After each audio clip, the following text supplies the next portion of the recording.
Hey everybody, it's Lon.TV. If you have an internet service provider that caps the amount of data you can transfer in a month, you might be interested to know that the FCC actually opened up a study of this issue last month. And what I thought we would do in this video is take a look at what the FCC is looking at and also speculate on the likelihood that this might continue into the next administration. Let's get to it. Now, today's video is being brought to you by all of you. That includes everyone who watches and subscribes to the channel, along with those of you who contribute to the channel on an ongoing basis, either through my donor box page at Lon.TV/donorbox, through Patreon, through the YouTube membership program, or Floatplane. Everything you do to support the channel is appreciated and helps keep the lights on around here. We also recently added some merch to the merch store where you can get cool things like mugs and t-shirts and other stuff as well. I know a few of you have picked those items up and I greatly appreciate it. Now let's get on to today's topic. Now the FCC has put together a landing page for this topic because they are looking to solicit comments from consumers. You can go to Lon.TV/FCC data caps to get more information. Their initial intent with this was to collect customer information insofar as what people are experiencing out there and then perhaps turn this into some kind of rulemaking. However, I don't think we will see any rules due to the fact that this FCC will be ending its tenure in January when the new administration takes over. And we'll take a look at what the incoming chairman has to say about this issue a little later in the video, but it's not going to be good for those of you looking to end data caps on your service. Now, along with this initial notice of intent here to get started on this process, the FCC also packaged up a 600-page document that contains complaints they've received over the last year or two from customers who have been complaining to the FCC about getting hit with these data caps. And obviously the industry takes exception to this, and the NCTA, who represents most of the cable and internet providers here in the United States, put out a lengthy rebuttal to this process. They said, first of all, that these complaints are unverified and don't constitute meaningful evidence that regulation is warranted. Now, of course, we could argue about whether or not regulation is required, but I do think most customers don't like data caps. I certainly hear from a lot of you who are hit with these every month. Even downloading a video game could get you over the top there and hit with additional fees. They also say that usage-based pricing promotes significant customer benefits and promotes competition. I'm not sure how well it does that, but we'll look at markets that are more competitive and what that did to data caps in those areas. And the industry also says that the FCC doesn't have the authority to regulate this in the first place. And this goes back to the ping-ponging we've seen over the years in regards to the FCC exerting its regulatory power over internet service providers. They put it in place during the Obama administration. The first Trump administration repealed those rules.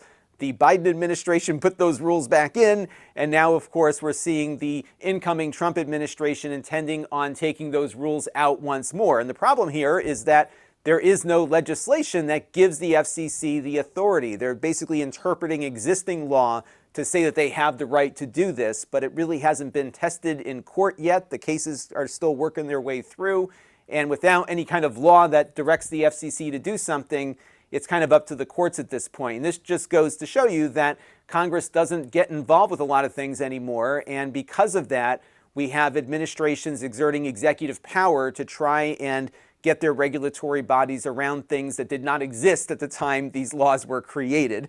And that's the issue we run into here. Now, the current chair of the FCC, Jessica Rosenworcel, says that internet access is no longer nice to have, but a need to have for everyone everywhere. As we emerge from the pandemic, there are many lessons to learn about what worked and what didn't work, especially around what it takes to keep us all connected. And she says it's time for the FCC to take a fresh look at how data caps impact consumers and competition. Now, Rosenworcel announced last week that she'll be stepping down as chairwoman of the FCC. That is a normal process whenever there's a presidential transition. And it was also announced last week that Carr, who we talked about 2 weeks ago on this channel about over-the-air television, will be the new FCC chairperson, and he brings a very different perspective to the role. He voted against the FCC opening up this inquiry into data caps, and he says that this would take the agency down the path of regulating rates, which he is opposed to. He also says that customers have more choices when data caps are in the market because they can choose to purchase plans that cost less that have a data cap versus an unlimited one, which he says could be more expensive. And so it looks as though this inquiry will likely end with this administration. But I wanted to take a look at Comcast, who is one of the biggest offenders in the data cap world here, and look at what their policies are about data caps and what plans it applies to. I was surprised to learn that data caps do not apply to the most affordable plan that Comcast offers. That is their Internet Essentials and their Internet Essentials Plus. And also prepaid plans do not have data caps. And of course, the plan that I'm on, which is their 10 gigabit symmetrical fiber plan, that doesn't have data caps. And of course, the XFi Complete and their unlimited option customers don't have to pay for it either. Now, if you hit your data cap in a region that Comcast offers it, you will get one courtesy month where they won't charge you for the overage. But after that, you will pay $10 for every block of 50 gigabytes that you use beyond your 1.2 terabyte cap. And then there's a maximum fee of $100 a month. And I think you can pay $20 or $30 a month to go onto an unlimited plan. Now, of course, a bulk of the traffic on the internet these days is streaming video. And there is a great article from a couple of years ago at Quartz.com that looks at how Netflix came to pay Comcast for internet traffic. It's a great read, and it shows you how a big ISP like Comcast, who's an effective monopoly in many parts of the country, were able to basically strangle the Netflix video feed until they paid up and started connecting directly into the Comcast network to distribute video content. So Comcast is basically making money on the ingest and on the output to the customer through these overage charges that they're hitting you with, in addition to what they're requiring streaming providers to pay to have access to their network without slowdowns and lag.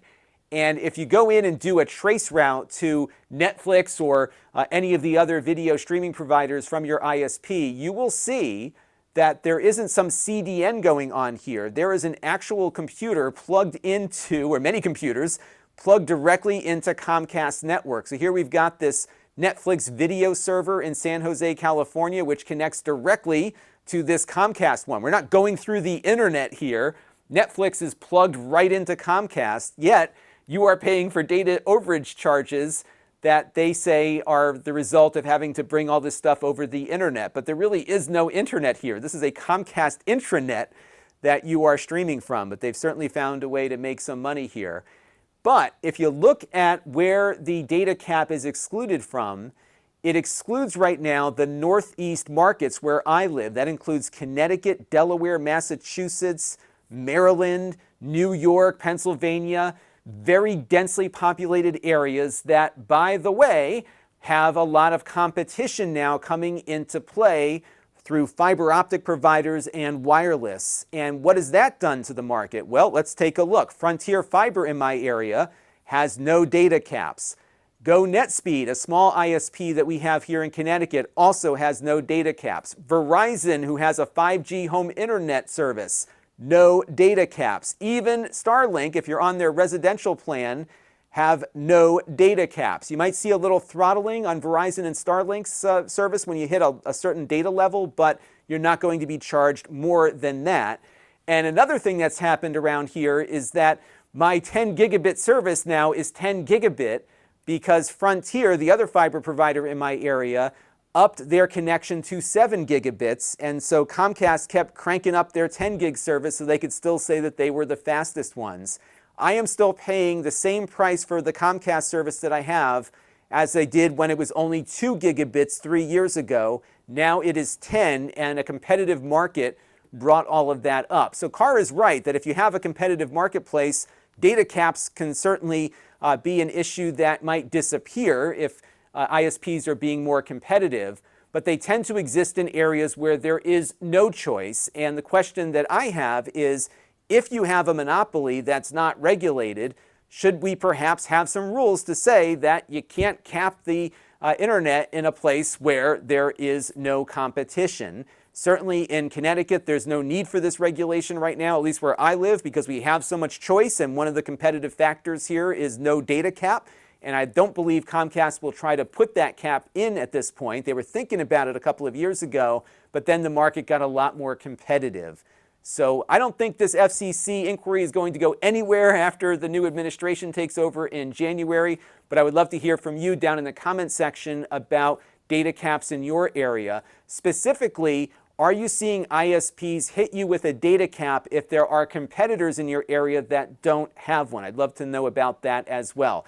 That'll do it for this one. I don't think we're going to see any changes on data caps anytime soon, but hopefully a competitive market will bring us some relief from these fees. That'll do it for this one. Until next time, this is Lon.TV. Thanks for watching.